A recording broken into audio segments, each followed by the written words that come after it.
I was 12 years old, and my mother was making masala vadas. I still remember that day clearly. You know, masala vadas was a favorite in our house, and I'm sure it is.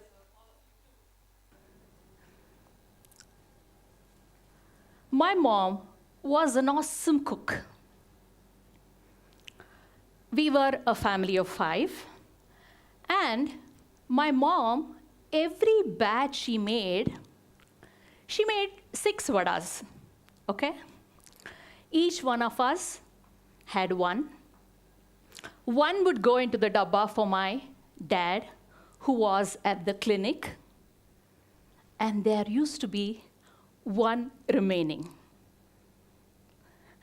That extra vada was serious business. Now, who is going to get that? Who deserves it? Me and my brothers, we would fight over it like cats and dogs. Of course, the bully in the family will get it. Yes, that was me. So we would end up eating quite a lot, overeating. After that, we would just settle on the sofa, me and my brothers, waiting to watch our favorite soap, The Friends. And my mother came from the kitchen and said, one of you take the vadas to daddy, to Naina. That's what we used to call my dad, Naina. And we would all look at each other, who's going to go? We don't want to miss our soap, the cereal, our favorite cereal.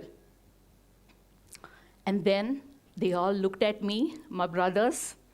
I've been hogging all the vadas, and I can't fight anymore with them. I've fought quite a lot. I gave up. I said, okay, I'm going to go. I took the box of vadas and went to the clinic. It was close by. It was a small walk. My dad was inside the clinic. He was attending to a patient. And I thought, that's it. I missed my cereal. Because my dad would take a long time talking to his patients. Time passed by. I'm sitting, watching my clock, my wristwatch. 45 minutes passed. And then the patient came out. As soon as the patient came out, I barged in. I literally hollered at my dad. I complained, why do you talk to the patient for such a long time? 45 minutes, Dad. All you have to do is give him some medicine, some injection, and send him off, isn't it? My dad said, my ever-smiling patient dad. He never used to get angry, you know. Unlike me and my siblings, who are known for our temper. He said, my dear, treatment is not just about medicine. It's not just about injection. It's about the conversation I have with the patients. They come with problems. I have to listen to the problem. They have a lot of anxiety. They have fear. I have to reassure them. These people want somebody to listen to, counsel them. You know, half the treatment is the drugs. The remaining is the power of the word, the conversation I have with them. I said, as a 12-year-old, I don't know how much I understood. I said, okay, fine. Gave him the box of vadas, and I said, you eat, and I'm going to leave, hoping to catch the remaining part of the cereal. But now, when I look back, I realize I went to give my dad a box of vadas, and I came back with my first lesson in communication. I understood the power of words. I understood the power of effective communication.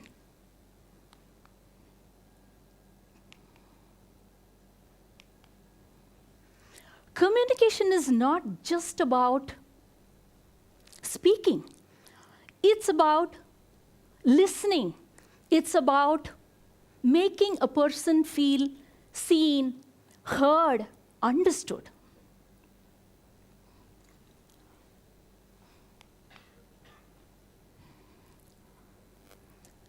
The second lesson in communication came from a very unexpected teacher. Priyanka, my maid, she was with me in my Mumbai home for quite some time. She was more like part of a family. And Priyanka was very pretty, Maharashtrian, well-dressed. Okay, I used to be in my shabby nightie, and she would be in a well-ironed cotton saris. She would come on time, punctual, very clean, very neat. She was not formally educated, but she was knowledgeable. And also, she was very clear in her mind what she wanted. How many of us can claim to that? Isn't it? She had a daughter, Sushila, and Priyanka was very clear. I want my daughter to be educated, speak in English, work in an office, not work like me as a maid, she would always share with me. She put her in a school, the best that she could do, which was not really a great one. And she would always complain. Didi, the teacher there cannot speak English. And what can she teach my daughter? I used to hear often now and then about this. And one day, she came and said, Didi, आप एक काम करो, आप सिखाओ. You teach my daughter. वैसे भी आप TV देखते रहते हो, she said. She had become part of our family, and she would act more like my mother or my mother-in-law. And she decided everything for me. Next day, she brought her daughter, gave her a pen and book, and said, बैठ जाओ, दीदी से सीखो, बहुत अच्छे से सिखाएगी. And she said, दीदी, आप सिखाओ. That is how the first class for her daughter started from my home. This girl was really diligent, dedicated, just like her mother. She was eager to learn. She learned whatever I taught her. She did all her assignments diligently. And very quickly, I saw that change in her. She was confident. She was able to speak better. And soon, and I was not at all surprised, I heard from Priyanka that she got a job. Didi, in an AC office, she was proudly saying. And this did not just transform the child, the girl, but the whole family, they went into another orbit because others, her brothers were inspired by her. They started learning. And of course, the status of this family in their neighborhood was a totally different one. She said, oh, they give so much of respect in the locality, she said. That is when I realized that English communication is not just giving opportunities, but this is helping people. It's bridging people, taking them from where they are to where they want to be.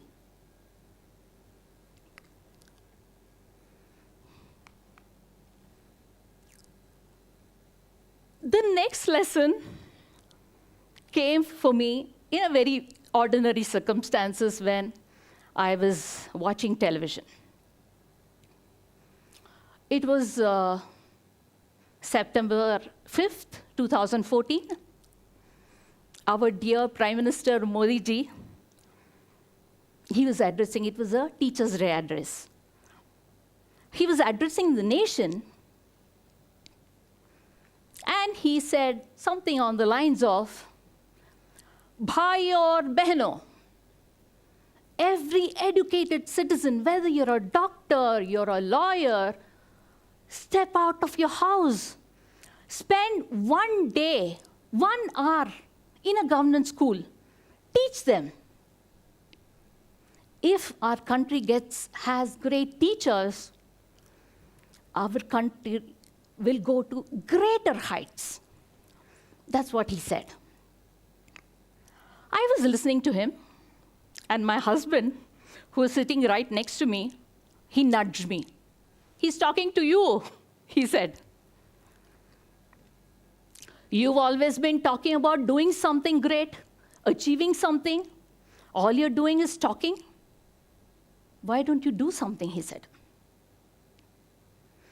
That evening, I went out for a walk. There was a park near my house.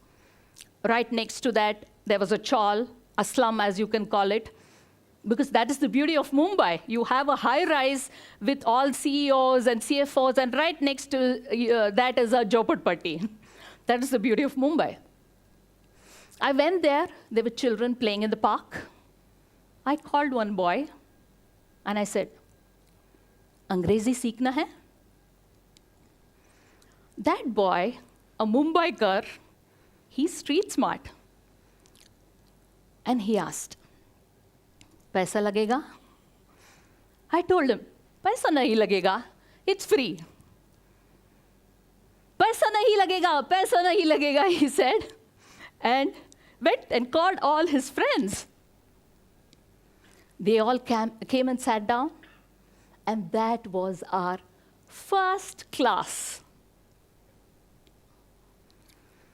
In a park, under a tree, no classroom, no benches, no grand beginning, just a bunch of students who were eager to learn.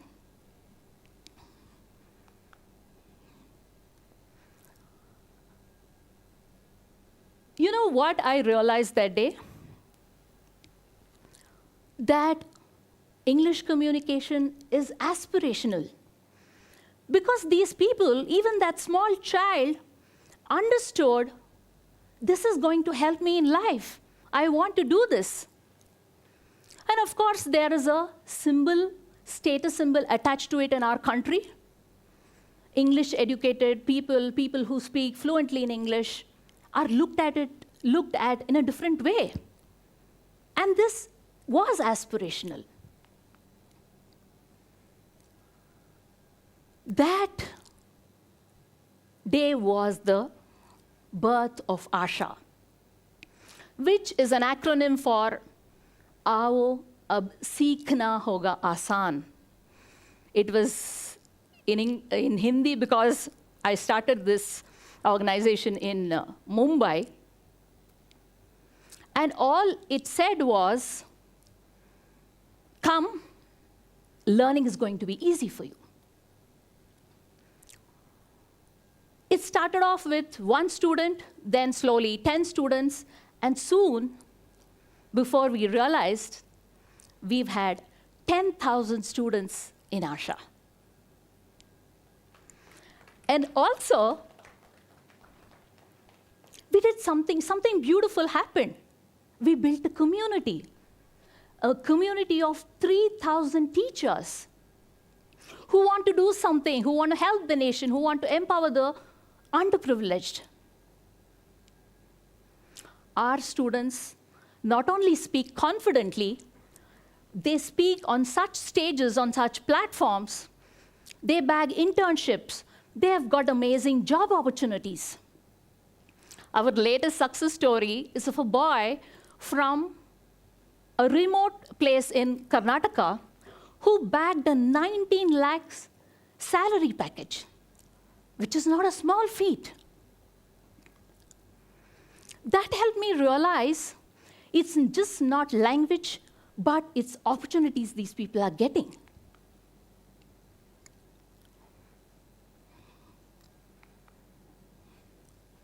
So the last story for today I want to tell you is really powerful.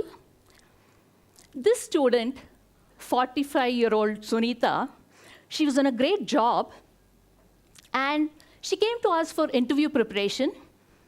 She wanted to apply for a director's role in her company, and she was really scared. Ma'am, I've not sat for an interview since a long time. I'm really scared. And she said, I don't think I can do it. I said, no, don't worry. We helped her. Activities, different mindset games, and stuff like that, and she cracked the job. But that's not the beautiful part. A couple of months later, she called me, and she said, ma'am, you know what happened? I've been selected for a national seminar. I'm giving a presentation there. And to add to that, icing on the cake was, she said, ma'am, I don't know what's happening. Once I have started speaking confidently, I am able to drive alone in the hilly regions of Himachal. I'm able to travel alone, which I never used to do earlier. I feel I look at myself differently. I'm more confident, and people look at me differently. Her identity had shifted. So communication is never about speaking. It's about confidence, and confidence is something, once it affects one part of your life, it affects all aspects of your life.